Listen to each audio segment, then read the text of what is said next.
I'm Clara Potter-Sweet. I'm Ben Kulvichit. And together we work under the name Emergency Chorus.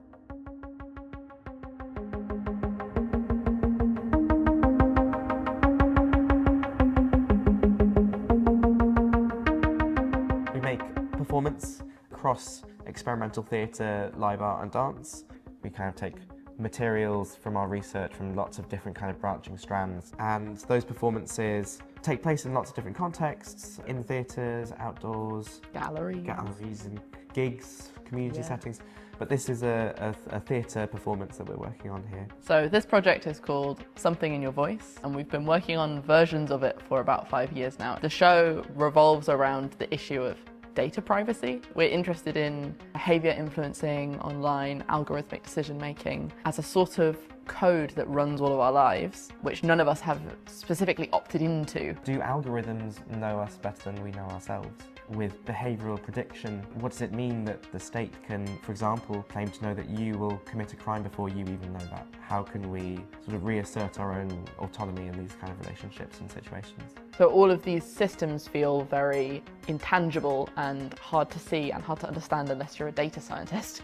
So part of what the show is interested in is taking these ideas, working with choreography and movement and bodies in a room to make things visible. We're very sort of in the early stages of R&D here, but at the moment we're imagining a significant portion of the show being this kind of dialogue between a couple, a romantic couple, which is a sort of breakup conversation that repeats and is varied on, kind of becomes more complex and fragments, and we're interested in using that sort of situation as a kind of mirror of our relationship with big tech. Essentially asking, do we think it is possible for us to break up with big tech? We, hilariously, will play the central couple. Each of us will have a double, and the double is a dancer.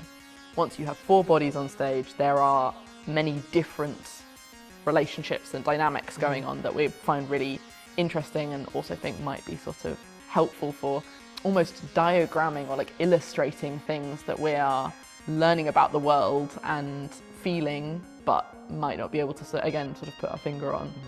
Your relationship with your Instagram profile, like, is that a double of me? Is that the real me? Is it lesser? What picture do companies have of you, of all your data?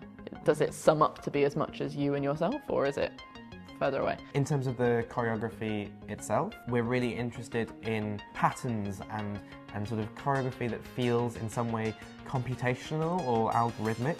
That's kind of complex in structure with these sort of fractal kind of fragmentations and complexities between the sort of different couples and pairings and within the work. We want those two worlds to sit next to each other and those differences to be visible. This idea has really gone through lots of different permutations and evolutions over the last 5 years. It feels sort of like we're starting afresh at the moment with this kind of version of work, and it's been really nice to let some of the kind of baggage and academic research kind of fall away a bit. We're trying to sort of get at the problem, this sort of elephant in the room that we're not kind of talking about or that we need to somehow work with and name in order to move forward. There are a couple of things we want to do, one of which is basically just more of this, like more studio time. I think there's a lot of development to be done on these ideas, really sort of digging deep into them.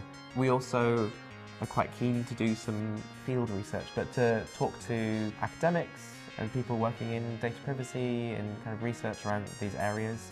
Once a book is published about it, it's like it's already about 2 years out of date, so we sort of want to be at the current edge of research. Cutting edge. We're also quite interested in maybe meeting some people who are working on this in a community level. There's a lot of groups of people who are like citizens for data privacy, things like this, which are sort of doing quite low tech hacks of how to inform ourselves as citizens and know our rights and live in a way that might give ourselves a little bit more ownership over our technological footprint or how much we allow companies and states to know about us. It's been a very strange project that's been like back-burnered, sort of front-burnered, like multiple times over its life. And it's moved around those burners. It's moved around the burners a lot, and we wanted to keep it on the front one, basically, is the feeling at the moment. Yeah.